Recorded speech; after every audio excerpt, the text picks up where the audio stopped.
morning class. I hope you all are fine. Let's start our online classes. I want to take one class for 10th in biology subject. And the first topic is nutrition, food supplying system. What is nutrition? Nutrition is taking food. So taking of food materials. Why we need food? For growth, for different activities, and for repairs in our body. So as we are multicellular organisms, so the life starts from a single cell. So to become multicellular, the cell has to grow and divide. For that, the cell needs food. Even for the repairs also, the cell has to grow and divide. So for these all activities, we need energy, and for that we need food. So the taking of the food is called as nutrition. And the types of nutrition. Can you say that? I hope you learned in 9th class types of nutrition. So there are two types. One is autotrophic nutrition. Second one is heterotrophic nutrition. So what is autotrophic nutrition?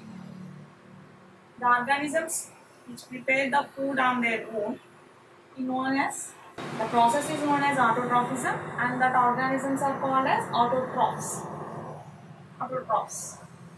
So coming to the next one, heterotrophic nutrition, in which the animals and humans, these all come under this group. They can't prepare the food on their own, so they depend on others.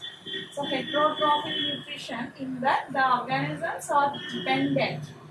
Autotrophic nutrition, where only plants come under this, and these are independent. So they can make the food on their own. So they are known as autotrophs. So why the plants are autotrophs? Why not the animals? Plants have a different colored, green colored pigment known as chlorophyll. Only plants have that material, so that makes the plants into green color. So that's why they perform the process photosynthesis and they prepare food. So plants prepare food, they produce food on which we depend. As animals, they cannot make the food. We depend for food on the plants, either directly or indirectly. Only the living beings which can produce food in the world plants. So plants are known as producers. And otherwise we can say that they are universal food providers. Animals are dependent on the plants. And why can plants only prepare food? As they have a green pigment, chlorophyll, they prepare food. And that process is called as photosynthesis. So plants can prepare their own food apart from animals because they have a green pigment called chlorophyll. It's very important. You should know this, the name of the pigment, chlorophyll. And the process of making food by the plants is known as photosynthesis. So let us come to the definition for photosynthesis. The definition of photosynthesis. Photo means light, synthesis means making or process. So photosynthesis, the process in which plants prepare food materials using CO2, water and minerals in the presence of sunlight, and they prepare food material. So where they take these materials from? Carbon dioxide they take from the air. Water and minerals they take from soil. And of course the plants they contains chlorophyll itself. So by using these materials they prepare food in the presence of sunlight. So sunlight is needed for the energy to combine these simple inorganic materials. So these are inorganic. which don't contain carbon, we call that inorganic. And simple. So to combine these simple chemicals into complex compounds, we need energy. So for that, the plants need energy and they take that energy from the light. So they combine the simple inorganic compounds into complex organic compound. So this is the process of photosynthesis and it is equation.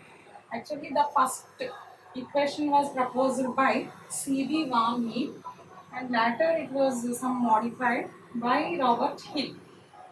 So actually what happened in this process, photosynthesis, the food is synthesized and at the same time oxygen also evolved.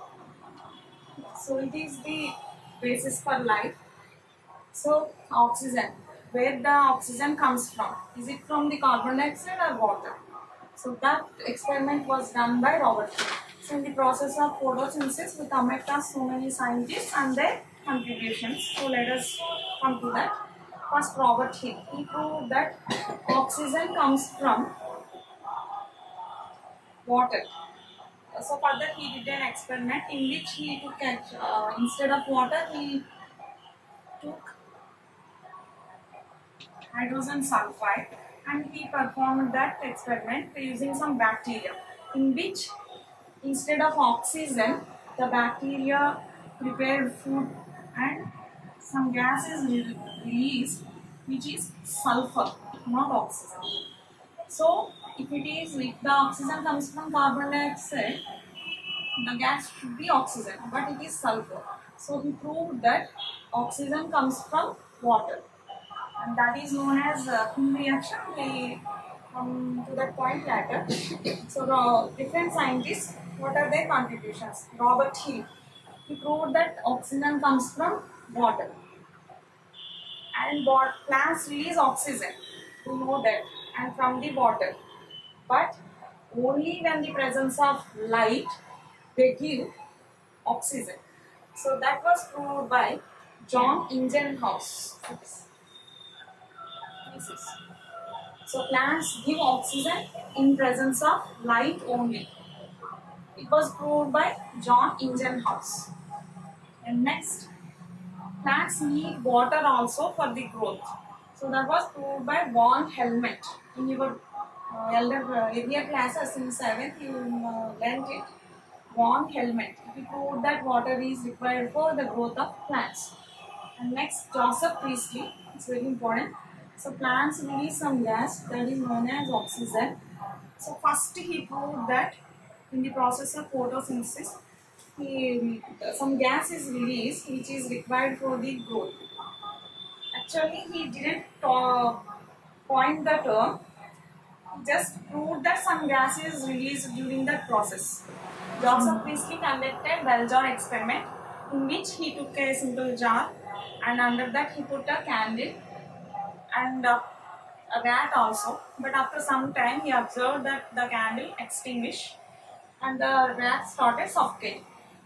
But at the same time, when he kept a mint plant in the same jar, the lighted candle, it continued burning and the rat, it stayed alive. So after this experiment, what Joseph Priestley come to the conclusion is, plants give some gases which are helpful for the growth of life of animals or plants, survival of the living beings. So that gas was released by plants, that is proved by Joseph Priestley. But he didn't coin the term oxygen. That whatever the Priestley discovered in this experiment, the term was coined oxygen to that by Lavoisier. So Lavoisier coined the term oxygen. It is actually discovered by Priestley, but the term was coined by Lavoisier. And the next scientist is, so plants have green pigment known as chlorophyll, and this was discovered by Pelletier and Cavendish. Actually, what they thought is that chlorophyll is distributed throughout the leaf. So we have So it is distributed throughout the leaf. They thought that, but later one scientist, Julius von Sachs, he proved that its pigment chlorophyll is not spread, but it is confined to. Later, Julius von Sachs, he proved that chlorophyll is not spread throughout the leaf, but it is confined to some organelles. So those are called as chloroplasts. That was proved by Julius von Sachs. So these are the different scientists and their contributions in photosynthesis. So now let us come to the structure of the leaf and internal parts and chloroplast and the process of photosynthesis. So the green pigment, which is called chlorophyll, it is present in the leaf. When you take the cross section of leaf, you can observe upper epidermis, lower epidermis and mesophyll. Mesophyll, it contains upper polysac tissue, lower spongy tissue, and in the middle transport tissue. The transport tissue contains xylem and phloem. Xylem transports water, phloem transports food material. So in this leaf structure, the polysac tissue and sponge tissue contain the green pigmented organelles, which are known as chloroplasts. So let us now discuss the structure of chloroplast. The chloroplasts are three membranous structures: upper epidermis, lower epidermis, and the third membranous structure is called as grana. So the chlorophyll in the chloroplast, the chlorophyll is situated in this membranous structures called thylakoids. The single one is known as thylakoid, and the group of thylakoids are known as grana. So the chlorophyll is located in this grana, and the remaining middle part is known as stroma. The food prepared by the chloroplasts, the leaves are stored as starch and lipids in this. So it is the structure of chloroplast. Now come to the phases of photosynthesis. There are two phases in this photosynthesis. One is light dependent phase and second one is light independent phase. So dependent itself indicates it requires light. Independent means it doesn't require light. So it is also known as photochemical reaction. Photo means light. Chemicals are formed in this reaction, so it is known as photochemicals reaction. So the steps, let us come to the steps. First step is using sunlight. The chlorophyll absorbs sunlight. The light particles are known as photons. Chlorophyll absorbs photon and it is activated. So the activated chloroplast, in the second step, it splits the water. So that chlorophyll is actually activated by the light. So using light, here the chlorophyll is splitting the water. So the water is splits into protons and hydroxyl ions. So using light, the water is splits. So using light means photo, splitting means lysis. So it is known as photolysis of water. So under this process, two ions are formed, protons and hydroxyl ions. So it is the second step. First step in the light dependent phase is the chlorophyll gets activated. In the second step, the activated chlorophyll splits the water molecules.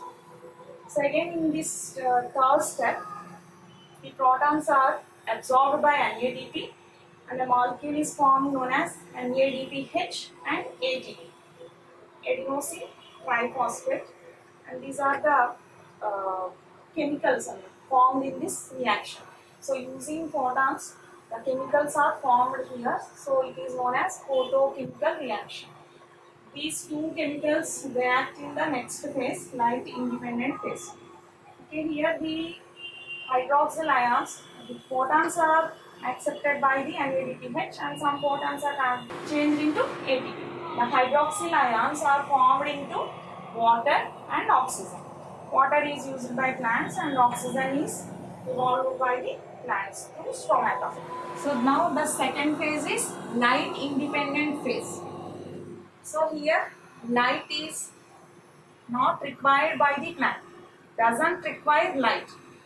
That means dark phase. So light independent means it doesn't mean that it happens in dark. Even after the light phase, continuously, simultaneously it occurs. So even the light is present, it doesn't uses the light. So in the dark time also it can occurs in the plant. So that's why it is known as light independent phase or biosynthetic phase. So in this, the molecules formed in the light phase, NADPH, these absorb CO2 and the energy used by the ATP. So these two molecules are formed in the light phase are used here, and they absorb carbon dioxide, and ultimately they form glucose, and glucose finally it is converted into starch, carbohydrates.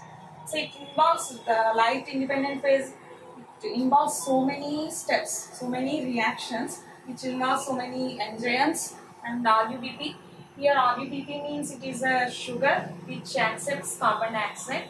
So simply we showed the reaction here. So in the dark phase, using the energy molecules formed in the light dependent phase, the carbon dioxide accepted by RUBP, and finally it is converted into glucose and finally starch. So this is the steps of photosynthesis.